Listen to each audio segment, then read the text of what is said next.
Do you ride solo or do you ride in groups? Let's get into it.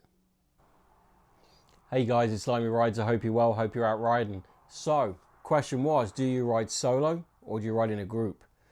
Myself, I prefer 98% of the time to ride solo, and I have very good reasons why. Let's see what you think. Let me know down in the comments below whether you ride solo or whether you ride group and why. Now, I'm going to go into a little bit to why I ride solo, and I think sometimes that is the actual better option. Now, I find riding in a group restrictive.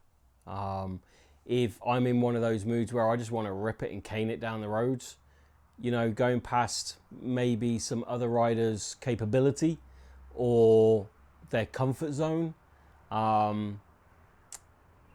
then it gets messy in my book. You know, I don't want to be 5 miles down the road, have to pull over and wait for someone. You know, I don't want them to feel pressured to catch up, or vice versa. If I want to take it easy and I just want to chill, take in the scenery, if I see a road where I can just go, oh, do you know what? I've not been down there. I'm going to shoot down that road and see what's down there. Riding solo gives me that freedom. And that's what I like, is the freedom of riding solo. I can do whatever I want, whenever I want, no time restriction. There's no kind of real destination. I have a destination in mind, especially if it's a multi-day trip. Obviously, you know, I want to get to my campsite, cabin, hotel. But if it's just a day ride, sometimes I just want to go off and explore down roads I've never been down before. Whereas I find in that group setting, sometimes that can start to become a bit of a pain in the ass. You got different rider skills, different comfort zones. You know, Bob and John want to go for a pee, while Harry and Jim, they want to go and grab a White Monster and a 7-Eleven taco. And I just want to ride. You know, I'm patient to a degree, but not when it comes into groups. Like I say, most of the time I've been riding solo. And I think it's very, very beneficial to sometimes just get out there on your own and discover different roads or places you want to go to. Just pack up the bike and go solo. Sometimes it's really cathartic. That's a big word for me. So sometimes it's cathartic because you can get out there. It's just you. It's just your head. You can put your tunes on and just go. You know, if you want to stop in, pull somewhere, grab some cool pictures, or just take in whatever it is you're looking at, then you can do that. You don't have to worry about a whole pack coming in with you, and then, you know, then that 5-minute stop when you just want 5 minutes of peace and quiet turns into half an hour of everyone trying to sort their shit out. It's that accessibility I like of riding solo. Does it get lonely sometimes? Now, you could argue yes.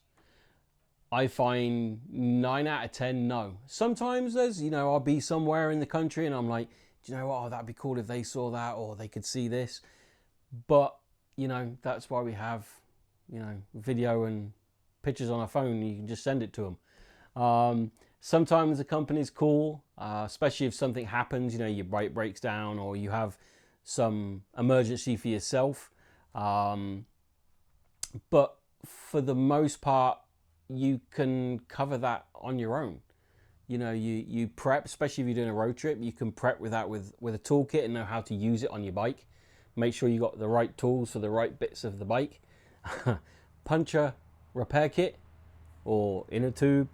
You know, just in case you get stranded with a flat on the road.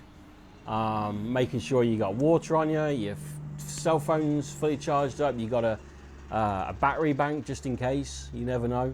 I have a GPS hardwired into my lowrider, and that way it saves me having to drain my phone. Even though your phones can connect up to the USB port, I still prefer to have a standalone GPS. And most of the time I'll actually carry a map as well, just in case, because, you know, GPSs, they ain't all that. So yeah, I'm still one of those guys that will carry a map. Now, group riding, I totally get it for certain situations for myself. some of you guys, you know, you go out in packs. It's great. You hit up the bars. You go bar hopping. That's cool. Rallies, totally get it with rallies. You know, you go to Sturgis or Daytona, Laconia, Lone Star State Rally. That I can see is the more beneficial with a group of people, group of friends. You all go out riding, have a good time.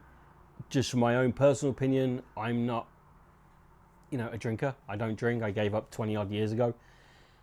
I find it boring just to go from bar to bar to bar to bar to bar when places like Sturgis have the most incredible riding there is in the country. Some of it. I mean, there's so many roads around there that you can mention, and it's just fantastic. I went pre-rally and had a great time. The roads were empty. I could just, you know, haul ass or take my time, and no one's in my way. You're not queuing to get onto this road or queuing to get up, you know, to Mount Rushmore, wherever. Whereas, you know, in the heart of rally season, sometimes it can get a bit clogged up and a bit crazy, which is cool. You know, if I was back in my 20, 25 even, you know, I would have been hitting those bars up like crazy. But, you know, as the older I am now, I just prefer to crunch your miles and see parts of the United States that I haven't seen. I've seen a heck of a lot of the United States.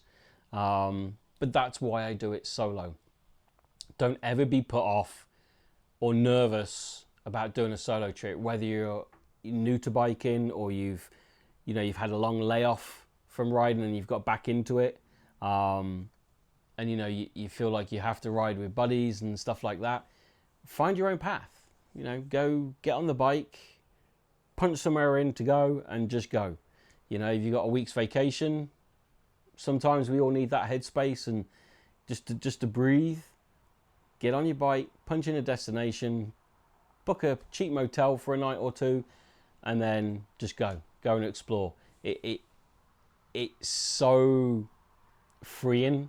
I know that's kind of a cliche word, but it is. It's very, very freeing, and you get to see so much more. Not to say that if you're in a group you're not going to do that, because there are groups out there that will go to specific places all together and go and see.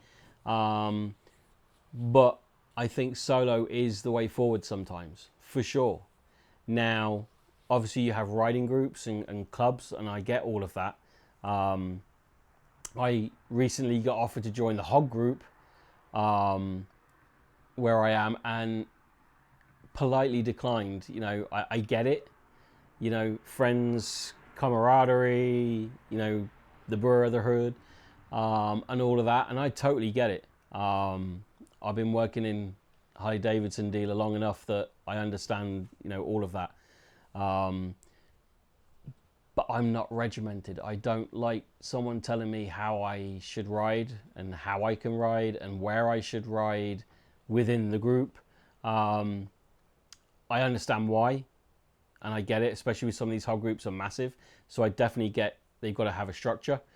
Just for me personally, it's not for me. So, you know, I politely declined. I love what they do, but it's just not for me. I'm more of a loner, a nomad. I just get on, I ride where I want to ride and do what I want to do. So don't ever let that put you off and think, oh, you know, what if this happens? What if that happens? Well, sometimes shit happens, but you'll figure it out. You'll get through it, you'll figure it out, and it'll get sorted. So give it a go, try it. But yeah, let me know what you guys think. You know, do you prefer riding in packs or, you know, in big groups? Or is it just you and another buddy? Or do you actually like to go out solo for the reasons I mentioned before? It'd be interesting to see how many of you ride solo or in packs. But that's me. I thought I'd just give my 10 cents worth. And I hope you're all well.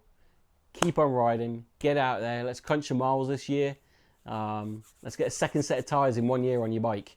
And get that odometer up. The bikes are for riding. Get out and ride, okay? So take care of each other. Hopefully I'll have some riding videos soon. Having an issue with my DJI Mic 2. So if anyone knows how to get really, really, really good clear sound within the helmet, on your DJI Mic 2 on a Harley, please let me know, because I've tried so many freaking settings and all it sounds is like white noise, but like break your ears white noise. So anyway, that's me, Limey Rides. Take care of each other, and I'll catch you soon. Later.